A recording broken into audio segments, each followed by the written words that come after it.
Yeah, hi there. What's going on there? Yeah, it's 80s guy here. We need extra cameras. We don't have cameras built into our phones yet. Yeah, this is a really dumb bit. Hi, my name's Timmy Joe. It's point and shoot camera time.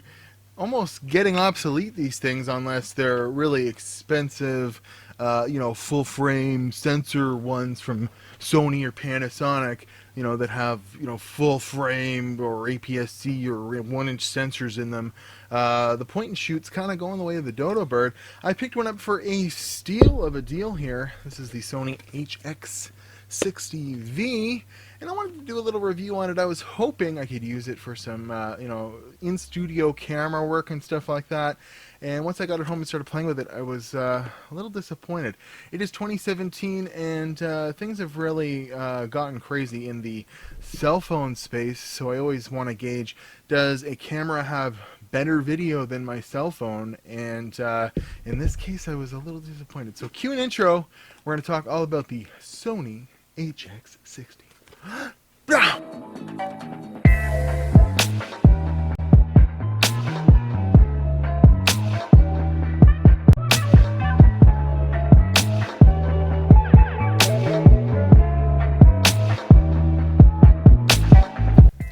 Okay, so in case you're wondering, this looks funny because I'm shooting it with the Sony action camera I just reviewed, the Sony HDR-AS200VR. Long title, huh? Well, this one's got a little shorter, HX60V. And, this is getting up there in age. It's from 2014, so 3 years old now. But, you know what? Interestingly enough, this Samsung Galaxy S6 Edge Plus would have been conceived around that time. So I love the pictures and video I get out of my cell phone, and although I'll be upgrading soon and there's even better stuff out there, I like to use this as a metric. I've actually been using this as a studio camera for some time because it does a pretty damn good job. It's very crisp 1080p video I can throw up here, and it usually it pans out very well. So I was hoping to replace this with this, considering you'll see a $199 price tag on here. They rang it up, it was $50. A steal. I don't know if it was a problem with their system or whatever it was, but I walked away with this camera for $50. I thought, deal of the century. Put this up in my office on the tripod, and never really have to undo it because with the cell phone, if I get a call or a text message, I have to pull it out of there. And then when I start looking at the in-studio video on this, I was getting perturbed. It's 1080p video. It uses a pretty decent fast codec with a high bit rate, the AVC HD, same as the Sony action camera. And I've used these Sony action cameras before, and they have really crisp, awesome video, considering small sensor size, obviously, and all that. And this does have a bigger sensor than is in my cell phone, so logic would predict that this would do fairly well as a replacement for the cell phone in this environment. And the video is pretty muddy, and even at low ISO, this is ISO 200 here, it's not looking as sharp as this video here with my cell phone. And I'm getting to wonder, maybe there's something up. I played with the manual settings a bit. Everything kind of came out like this. The only difference was when I turned off image stabilization on this. It does crop in on the image stabilization.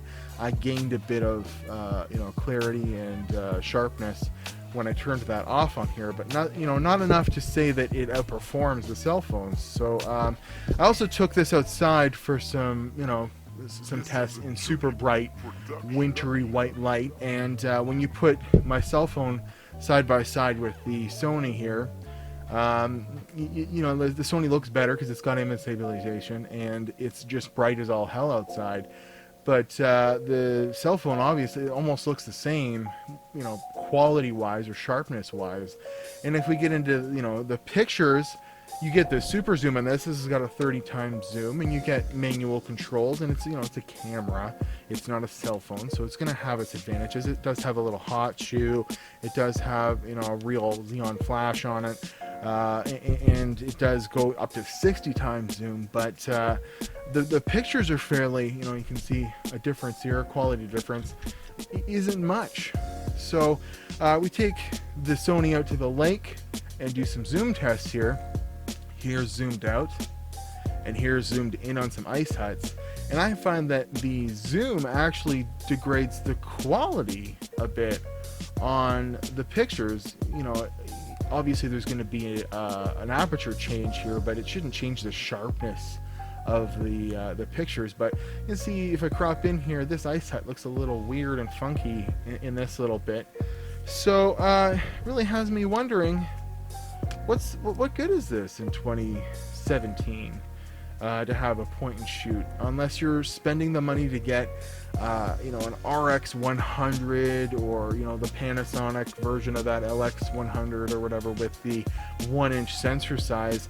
I think these things are pretty much left by the wayside, and comparable in quality to a cell phone, if that, and your cell phone's always in your pocket. So my review on the Sony HX60V would be a lackluster one. Even at $50, I don't think I'll keep this camera, especially considering I might be able to get a bit more for it locally on, selling it on Craigslist or eBay or something like that, and gain a bit of money back on it. But it doesn't have the quality. Why would I be using it over my cell phone? I have this action camera here where it shoots really crisp video. You can see some side-by-side video here that I shot, one versus the other. It's pretty easy to tell. The steady shot on it's great, I'll give it that, but the action camera is outperforming it quality-wise for sure, so you might as well grab an action camera. Now, you don't like that fisheye look, might as well use your cell phone. And if you're going to spend the money on anything but those two things, buy a DSLR camera. Buy a Sony A5000. That's what I was hoping for with this, was the quality maybe of the Sony A5000, which is an APS-C size sensor, but but maybe lacking in a bit of versatility, bokeh, and it does have the same kind of camera interface, I'll give it that, than some of Sony's mirrorless cameras, the A5000, and it does have a lot of features. It has built-in Wi-Fi. It's 20 freaking megapixels. It does 60 frames a second with that VCHD codec, but it's still not the sharpest video. And the Play Memories app that you can control the camera, not the greatest in my opinion. So all in all, I'm gonna have to give this a Debbie Downer. Now, I love Sony cameras. Can I recommend this camera? Maybe at $50. My name's Timmy Joe. Watch Timmy Joe on Instagram and Twitter. If you have any questions about this camera, I'll be sure to answer them in the comments below. And stick around, more tech reviews and stuff like that coming up on the channel. I am Timmy Joe. You guys have yourselves a nice day.